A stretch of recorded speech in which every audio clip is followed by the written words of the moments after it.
வணக்கம் தமிழ் மக்களே.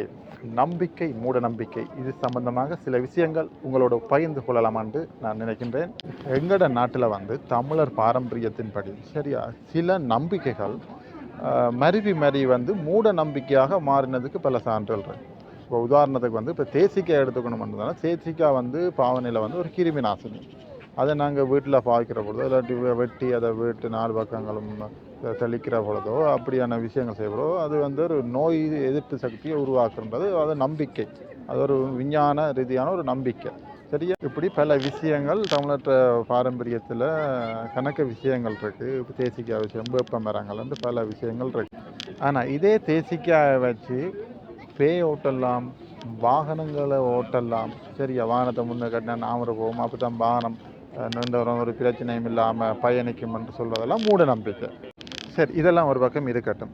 இந்த நம்பிக்கையை பயன்படுத்தி சில சமூக கட்டமைப்புகளோ சரி, சில வழிபாட்டு தலங்களோ சரி, இந்த நம்பிக்கையை துஷ்பிரயோகம் செய்து மூட நம்பிக்கைகளாக மாற்றுகின்றார்கள். சரியா, இப்போ கோயிலை பற்றி ஓரிரு உதாரணங்கள் எடுத்துக்கொண்டோம்னு சொன்னால், இந்த கோயில் மரங்களில் தொட்டில் கட்டினா குழந்தை கிடைக்கும், சில மாலையில் போட்டால் கல்யாணம் நடக்கும்ன்றெல்லாம் கதை இருக்குது. சரி, அது அப்படியான சில விஷயங்கள் அவரோட நம்பிக்கை. சரியா, அதே மாதிரி இந்த சமூக கட்டமைப்புகளில் நாங்கள் ஒரு உதாரணத்தை பார்த்தோம்னு சொன்னால், இந்த கையில் ஊசி கொடுத்தா பிரிவு வரும்னு சொல்லுவாங்க. அது உண்மையாகவே ஊசி கையில் கொடுத்தா குத்துறதால முரண்பாடு வரும். அந்த முரண்பாடு சில வேளை சண்டைகளை உருவாக்கும்ன்றதை காண்டி அந்த நம்பிக்கை அடிப்படையில் அது அந்த நம்பிக்கை காலப்போக்கில் மூட நம்பிக்கையாக உருவானது.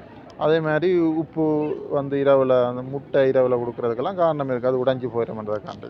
சரியா, ஸோ இப்படியான நம்பிக்கைகள் நம்ம நாட்டு தமிழ் மக்களுக்கு மட்டும்தான் உண்டாண்டா அது கடைசி வந்தாலும் இல்லை. அந்த மாதிரி சில விஷயத்தை தான் நான் இப்போ வெளிநாட்டில் பிரான்ஸில் உங்களுக்கு நான் காட்ட இருக்கிறேன். சரியா, இது பிரான்ஸில் உள்ள ஒயிட் சர்ச்ன்னு சொல்லுவாங்க. சரியா, ஒயிட் சர்ச் இது பிரான்ஸில் ஒரு சுற்றுலாத்தலம். சரியா, பார்த்தீங்கன்னா நல்ல ஒரு அழகான பிளேஸ். சரியா, இந்த காணொலியை நான் உங்களை போகிறேன்னு சொன்னால் உண்மையாகவே நீ அந்த இடங்களை பார்க்குறதுக்கும் இப்படியான சில விஷயங்களும் அறிந்து கொள்வதற்காக நான் இந்த போகிறேன். இது சரியா, இந்த சேர்ச்சில் பாருங்கள், இதெல்லாம் ஒரு கம்பிகளால் உருவாக்கப்பட்ட வேலி. சரியா, இந்த வேலியில் பாருங்கள், இந்த பாருங்கள், நான் கிட்ட போய் காட்டோன்னா இதெல்லாம் என்னன்னு சொன்னால் பூட்டு. சரி, அந்த உலகங்களால் செய்தப்போ நாங்கள் கேட்டுகளுக்கு போட்டோம், இந்த பூட்டு மாதிரி தந்தா பாருங்கள், இதெல்லாம் தொங்க விட்டுருக்கு பாருங்கள். சரியா, ஓகே, பார்த்து கொண்டே இருங்க, நான் கிட்ட போய் உங்களை காட்டுறேன். சரியா, பார்க்குறீங்களானே, பார்த்து கொண்டே இருங்களா. இது பாருங்களா, இதெல்லாம் பூட்டு. சரியா, பூட்டு பாருங்க, இப்படியே பார்த்துக்கோங்க. சரியா, இதில் இந்த பாருங்கள் எல்லாமே போட்டு நீங்கள் பார்த்து ஏங்கிறீங்க. சரியா, சுற்றி இந்த கோயில் வயிற்று, அதாவது சொல்கிறேன். சரியா, இந்த கோயிலை சுற்றி ஃபுல்லாகவே பூட்டால் கட்டி இந்த ஒரு நூல் எடுத்து கட்டாங்க. அதில் இந்த பூட்டை போட்டு அந்த கம்பியில் லோக்கை போட்டுட்டு போவாங்க. சரியா, இந்த பாருங்கள் அங்கே வரைக்கும் இருக்குது. இந்த பாருங்கள் அங்கே மேலே இருக்குது. சரியா, அந்த மேலே இருக்குது, இந்த கீழே இருக்குது, இந்த கம்பிகள் இந்த சைட்டால் படிக்க இருக்குது. சரியா, இப்படி சுற்றி பார்த்தோம்னு சொன்னீங்களா, அந்த அண்ணாக்கள் சாஞ்சின்னு இருக்கிற நீங்கள் பார்த்தீங்கன்னு சொன்னால், இங்கே வர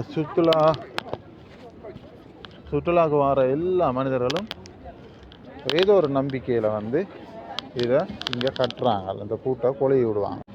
இங்கே இந்த பூட்டு கொழுவுறதுக்கு பல காரணங்கள் இருக்குது. உங்களை மாதிரி என்னென்ன நோக்கத்தை காண்டி நீங்கள் இந்த பூட்டை கொழுவி இந்த கோயிலுக்கு முன்னுக்கு இந்த வேலி உள்ள கட்டுறீங்களோ உங்களுக்கு அது அவர்களுக்கு நடக்கும் என்ற ஒரு நம்பிக்கையில்தான் இவர்களும் இதை செய்கிறார்கள்.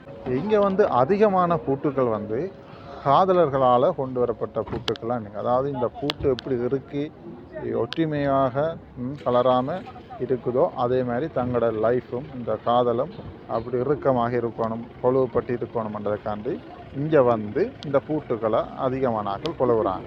அதுக்கு பாருங்க, நான் சில உதாரணங்களை காட்டுறேன். சரியா, பூட்டில் வரங்க இதய சின்னம் அடித்து கொள்ளியிருக்கிறாங்க. சரியா, இந்த பூட்டில் தங்களோட 20 பெயரையும் அடித்து இதய பூட்டு மாதிரி சரியா கொள்ளியிருக்காங்க. சரியா, ஒவ்வொரு பூட்லையும் பெயர்கள் அவங்களோட பெயர்களை அடித்து சரியா அதில் ஞாபக சின்னமாக சொல்லியிருக்காங்க.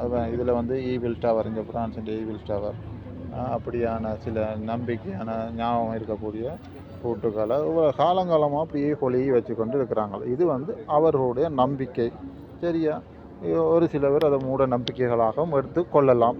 ஸோ இந்த நம்பிக்கை, மூட நம்பிக்கை எங்கள் நாட்டில் மட்டுமில்லை, வெளிநாடுகளிலும் இருக்குது என்றதை நான் உங்களுக்கு ஆதாரத்தோடு நான் எடுத்து காட்டியிருக்கிறேன்.